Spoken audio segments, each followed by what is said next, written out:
परमात्मने नमः।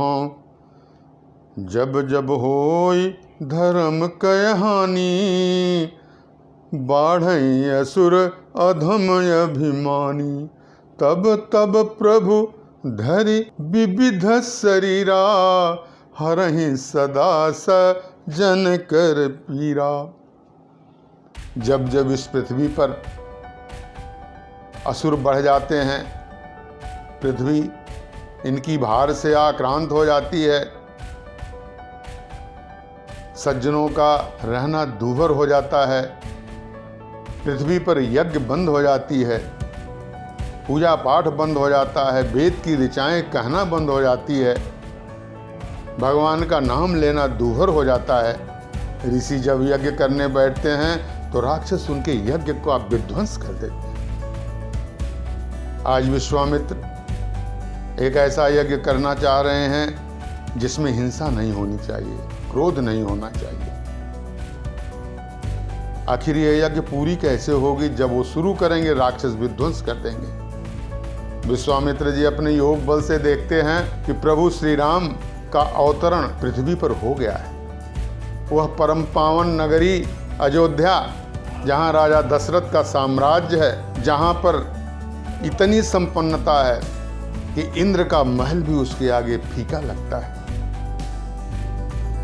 प्रभु श्री राम अवतरित हो चुके हैं। विश्वामित्र कहते हैं कि यही सबसे बढ़िया मौका है, प्रभु को हम ले आवें और अपने यज्ञ का निर्विघ्नता से हम पूर्ण करें। विश्वामित्र अयोध्या पहुंचते हैं। राजा दशरथ खुश होते हैं, लेकिन उनके अंतर मन में एक डर भी होता है। डर कैसा? ऋषियों का तो स्वागत राजघराने में बड़े ही सत्कार से होता है। आज दूसरी बार विश्वामित्र जी दूसरी बार अयोध्या में आए। एक बार आए थे राजा हरिश्चंद्र के समय में, तो आप लोग जानते ही हैं क्या हुआ था। आज दोबारा वही विश्वामित्र आए हैं, बहुत स्वागत सत्कार करते हैं, उनका चरण पखारते हैं, नाना प्रकार के व्यंजनों से सेवा करते हैं, आरती करते हैं, पैर धोते हैं, फिर पूछते हैं कि आदेश क्या है। विश्वामित्र जी ने कहा कि मैं यज्ञ करना चाहता हूँ, राक्षस मेरे यज्ञ का विध्वंस कर रहे हैं, चारों तरफ हाहाकार मचा है। मैं तुम्हारे दोनों किशोर राम और लक्ष्मण को लेने आया हूँ। दशरथ जी घबरा जाते हैं कि आपको हीरा जवाहरात, मकान, महल, राज्य जो कुछ चाहिए ले लीजिए, लेकिन राम लक्ष्मण को मांग करके आपने तो मेरे प्राण को ही मांग लिया। विश्वामित्र समझाते हैं, लेकिन इनकी व्याकुलता नहीं जाती है। तब वशिष्ठ जी की तरफ विश्वामित्र देखते हैं। वशिष्ठ जी उनको समझाते हैं कि देखिए, इन लोगों के जाने में इनका बड़ा हित है, और आप लोगों की भी जो मनोकामना है कि भगवान राम के अनुरूप कोई सुंदर कन्या अगर मिले इस सृष्टि में, तो अब तभी हम शादी करेंगे, तो ये इन्हीं के माध्यम से तय होना है। और चूंकि विश्वामित्र जानते थे कि श्री राम कौन है, वशिष्ठ जी जानते थे, लेकिन राजा दशरथ पुत्र मोह में नहीं समझ पा रहे थे। अंततोगत्वा वो मान जाते हैं। विश्वामित्र जी लिवा के चलते हैं।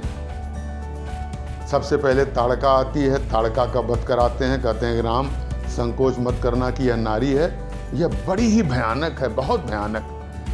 अगर एक बाण से चूक गए तो दोबारा हाथ तरकस पर नहीं डालने देंगे। श्री रामचंद्र जी एक बाण से उसका वध करते हैं। एक ही बाण प्राण हर लीनी, एक बाण से उसका प्राण हर लिया। उसके बाद जाते हैं। जब यज्ञ शुरू करते हैं तो राक्षस दौड़ते हैं। भगवान ने कहा कि ऋषिवर आप निर्विघ्न होकर के यज्ञ करें। लक्ष्मण से कहा कि तुम राक्षसों की सेना का संहार करो और हम यज्ञ की रक्षा कर रहे हैं। जो भी बड़े बड़े राक्षस आएंगे उनको भी देखेंगे, बाकी तुम राक्षसों की सेना को देखो। लक्ष्मण जी राक्षसों की सेना का वध करते हैं। विश्वामित्र जी की तपस्या हो जाती है। उसी दरमियान विश्वामित्र जी नाना प्रकार के विद्याओं को इनको प्रदान करते हैं। ये तो स्वयं विद्या निधि हैं, लेकिन फिर भी गुरु से विद्या प्राप्त करते हैं। राजा जनक का निमंत्रण आता है। विश्वामित्र जी धनुष यज्ञ के विषय में पहले समझाते हैं इन लोगों को, इनकी जिज्ञासा को बढ़ाते हैं। उसके बाद दोनों भाई सहज तैयार हो जाते हैं। धनुष यज्ञ देखने के लिए लालसा बढ़ जाती है। विश्वामित्र लिवा के जाते हैं, रास्ते में अहिल्या मिलती है, उसका उद्धार कराते हैं। विश्वामित्र जी के साथ दोनों भाई जनकपुरी में प्रवेश करते हैं। राजा जनक को जब इसकी सूचना मिलती है तो बड़े आदर सत्कार से आकर के ऋषि का स्वागत करते हैं। दोनों भाइयों के विषय में पूछते हैं कि ये परात्पर ब्रह्म हैं या किसी राजा के लड़के हैं या कोई ऋषि कुमार हैं। खैर परिचय प्राप्त करके समुचित रहने की व्यवस्था अतिशाला में होती है। प्रातःकाल होने पर गुरु के लिए फूल लाना है पूजा करने के लिए। प्रभु श्री राम एवं लक्ष्मण जी फूल लेने के लिए राजा जनक के पुष्प वाटिका में जाते हैं। देखिए पुष्प वाटिका का वर्णन यहाँ प्रभु श्री राम एवं माता जगत जननी जगदम्बा सीता जी का प्रथम मिलन हो रहा है। अद्भुत मिलन। इस पृथ्वी पर अवतार होने के बाद पहली बार यहाँ पर मिलन हो रहा है। इसका अद्भुत आनंद आप लोग लीजिए। इधर से भगवान श्री राम और लक्ष्मण फूल लेने के लिए जाते हैं। ठीक उसी समय माता कहती है सीता जी से कि जा कर के गौरी पूजन कर लो। सीता जी गौरी जी का पूजन करने के लिए आती हैं। गौरी पूजन करती हैं। एक सखी बड़ी ही चंचल थी, बड़ी ही सयानी थी। पुष्प वाटिका में फूल चुंगते हुए प्रभु को देखती है। देखे आकर क्या कहती है कि सीता जी दो राजकुमार पुष्प वाटिका देखने आए हैं। ये नहीं कहे कि फूल चुंगने, कारण ये राजकुमार है, राजकुमारता पर असर पड़ता, इसलिए बाग देखने की बात कही। सीता जी की भी उत्सुकता जगती है। नारद का वचन याद आता है, किसी रामचंद्र जी से ही तुम्हारा विवाह होगा। सीता जी भी पुष्प वाटिका देखने के बहाने पूजा करके जाती हैं। इनकी आंखें बार बार प्रभु को देख रही हैं।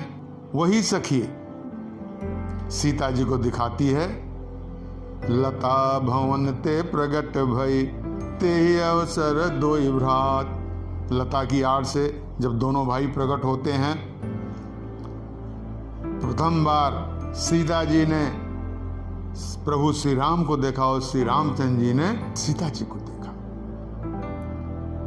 सीता जी की अपलक नेत्रें लगातार प्रभु श्री राम को देख रही हैं। सीता जी ने अपनी आंखों को बंद कर लिया। बहुत समय हो गया। सयानी सखी हाथ पकड़ती है और कहती है कि चलो कल फिर आएंगे। सीता जी सपचा जाती हैं, पुष्प वाटिका से जाती हैं। बार बार पक्षियों को देखने के बहाने, वृक्षों को देखने के बहाने, लताओं को देखने के बहाने प्रभु श्री राम की उस मूर्ति को देख रही है। बार बार श्री रामचंद्र जी को देख रही है। अब दोबारा भवानी के पूजन के लिए जा रही है। पहली बार आए तो गौरी का पूजन किया। गौरी का पूजन क्यों किया? क्योंकि कन्या थी। अब भवानी की पूजन इसलिए कर रही हैं कारण कि अब इनके हृदय में श्री रघुवीर जी समा गए हैं, इसीलिए भवानी की पूजा करने के लिए कह रही हैं। मैं भवानी की पूजा करने के लिए अभी पुनः जाऊंगी। अब यहाँ पर पार्वती जी पति के साथ रहेंगी।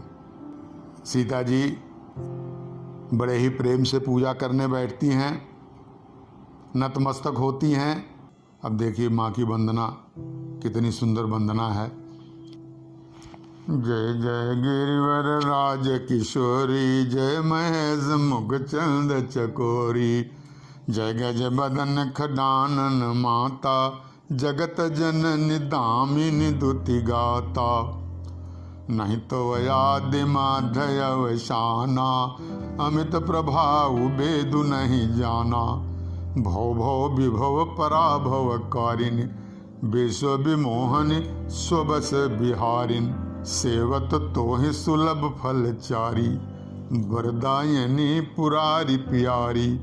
देव पूज पद कमल तुम्हारे, सुर नर मुनि सब होय सुखारे।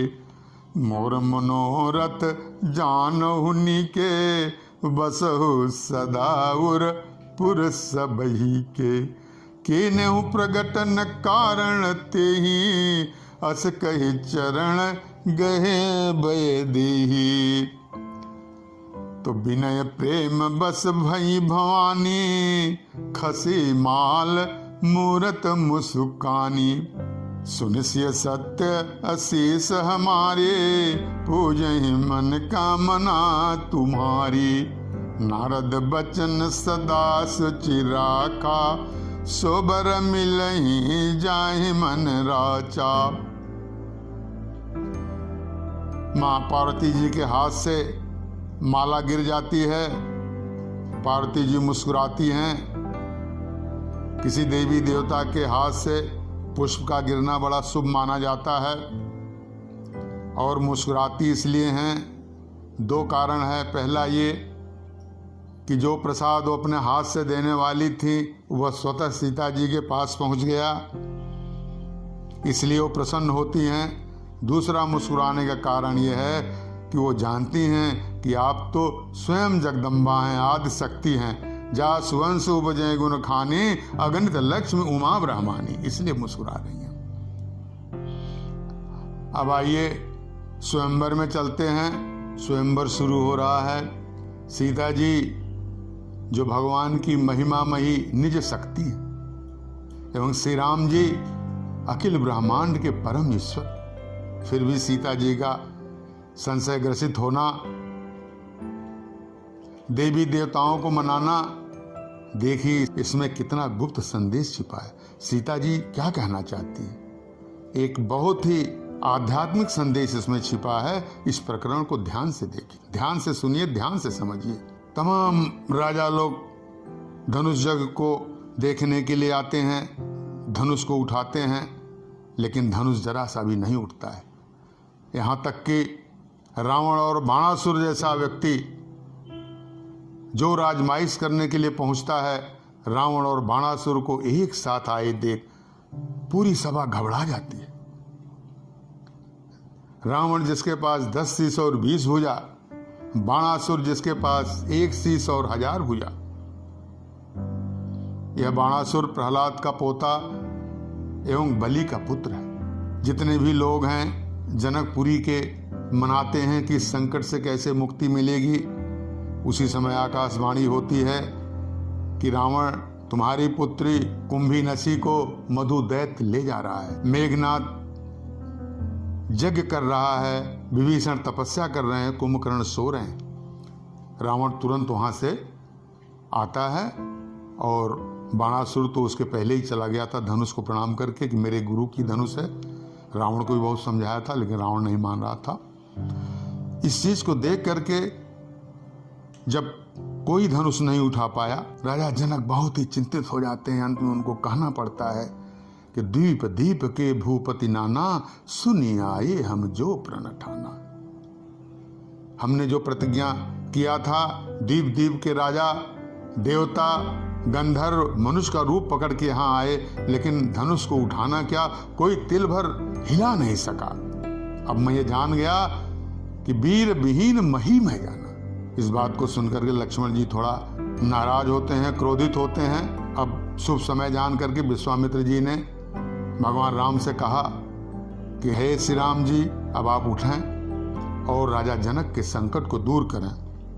विश्वामित्र समय शुभ जानी, शुभ समय जान करके उन्होंने राम को आदेश दिया। रामचंद्र जी आते हैं। सीता जी वैसे तो ये जानती हैं ये रघुवीर हैं, रघुवंश के सबसे बड़े बहादुर हैं, वीर हैं, बड़े बड़े राक्षसों का वध किए हैं, लेकिन उनके सुंदर रूप को देख करके, मानव रूप को देख करके सीता जी को शंका हो रही है कि कहाँ ये कठोर धनुष, कहाँ और कोमल शरीर। अब वो तमाम देवी देवता को मनाने जाती है। अब देखिए, सबसे पहले शिव भवानी को मना रही है। मन ही मन मनाय अकुलानी, हो प्रसन्न महेश भवानी।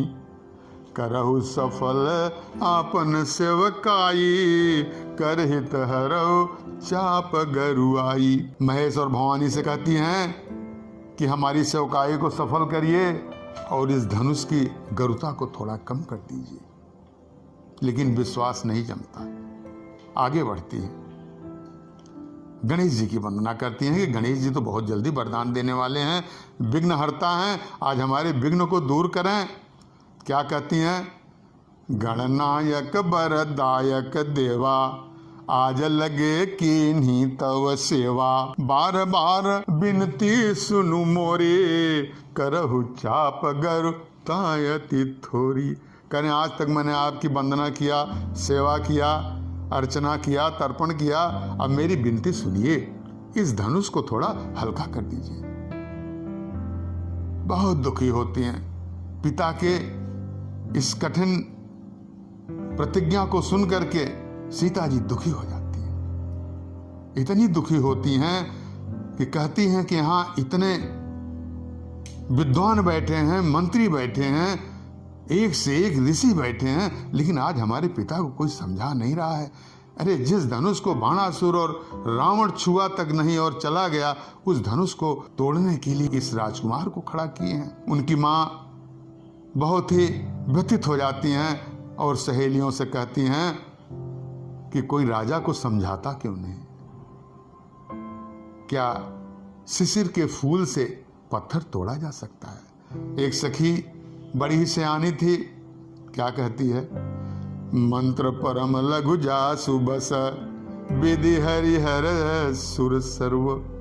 कहती है मंत्र बड़ा छोटा होता है, लेकिन ब्रह्मा विष्णु महेश और तमाम सभी देवताओं को अपने बस में रखता है। छोटा सा अंकुश हाथी को, मतवाले हाथी को अपने बस में रखता है। तो इसलिए हे रानी, आप धीरज धरिए, इनके इस कोमल शरीर को, इनकी उम्र को मत देखिए, इन्होंने बहुत बड़े बड़े काम किए हैं। खैर, अब देखिए अब क्या करती हैं, अब किसको मनाती हैं? अब पुनः कहती हैं, क्या कहती हैं? सकल सभा के मति भई भोरी, अब मोहि शंभु चाप गति तोरी। अब भगवान शिव शंकर की जो धनुष है, कहती हैं कि अब हमारी जो आशा तुम्हारे ऊपर ही टिकी है, क्योंकि इस सभा की मति तो बड़ी भोरी हो गई है। ये सब कुछ समझ नहीं पा रहे हैं, ये क्या कर रहे हैं, क्या करवा रहे हैं, कुछ नहीं समझ रहे हैं। कहते हैं कि तुम कुछ हल्की हो जाओ। धनुष कहती है कितनी हल्की हो जाऊं? सीता जी को सीन याद आती है पुष्प वाटिका में कि 2-4 पुष्प चयन करके अपने पात्र में लिए हैं और उनके माथे पर श्वेत के कण झलक रहे हैं। कहती इतनी सुखवार हैं कि जो 2-4 फूल के वजन को नहीं उठा पाए, इतनी बड़ी धनुष को कैसे उठाएंगे, मैं कितना बताऊं? और वो पूछती है कि मैं अपनी गरुता को क्या करूं, मेरे पास जो वजन है मैं इसको कहां ले जाऊं? देखिए क्या कहती हैं। निज जड़ता लोगन पर डारी, हो हरू रघुपति निहारी। और कहती हैं कि तुम अपनी जड़ता को यहाँ जितने घमंडी राजा हैं उनके ऊपर डाल दो और हल्की हो जाओ। कितनी हल्की?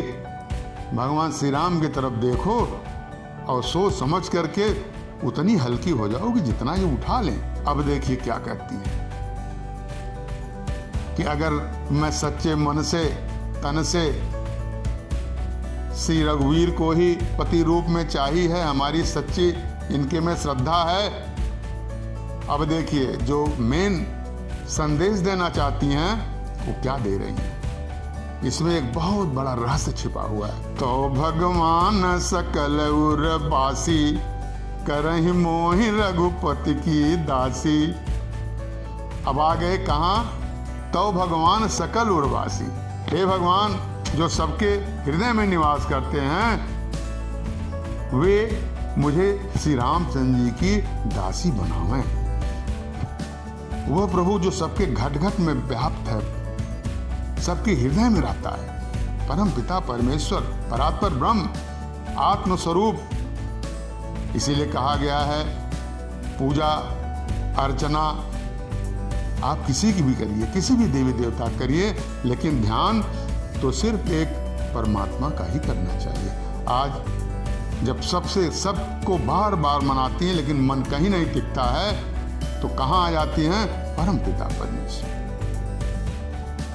उनको याद करती हैं कि तो भगवान सकल उर्वासी, जो सबके हृदय में निवास करते हैं। यही हमारा वेद भी कहता है, गीता भी यही कहती है, ईश्वर सर्वभूतानाम हृदय से अर्जुन की स्थिति, कि वह जो है भगवान सबकी हृदय देश में निवास करता है। तो सीता जी ने बहुत बड़ा संदेश दिया। अब सीता जी की जब इस व्यग्रता को भगवान राम देखते हैं, तेजन राम मध्य धनु तोरा, जैसे उन्होंने कहा कि सबके हृदय में निवास करने वाले भगवान, उसी क्षण भगवान ने उस धनुष को मध्य से तोड़ दिया। खुशी की लहर दौड़ गई। इस तरह से धनुष यज्ञ संपन्न होता है। इस धनुष यज्ञ के माध्यम से सीता जी ने संदेश दिया कि परम पिता परमेश्वर, परात्पर ब्रह्म, वही पूजनीय है, उसी का पूजन करना चाहिए। अकेला वही तमाम रूपों में व्याप्त है। ईश्वर एक है, परमात्मा एक है, अनंत रूप और अनंत नामों से जाना जाता है। किसी भी देवी देवता की आराधना करिए, लेकिन ध्यान तो सिर्फ परमात्मा का ही करना चाहिए। ये गीता भी कहती है। इस तरह से आप लोगों ने पुष्पवाटिका का आनंद लिया। हरि शरणम हरि शरणम हरि शरणम हरि शरणम। हरि ओम।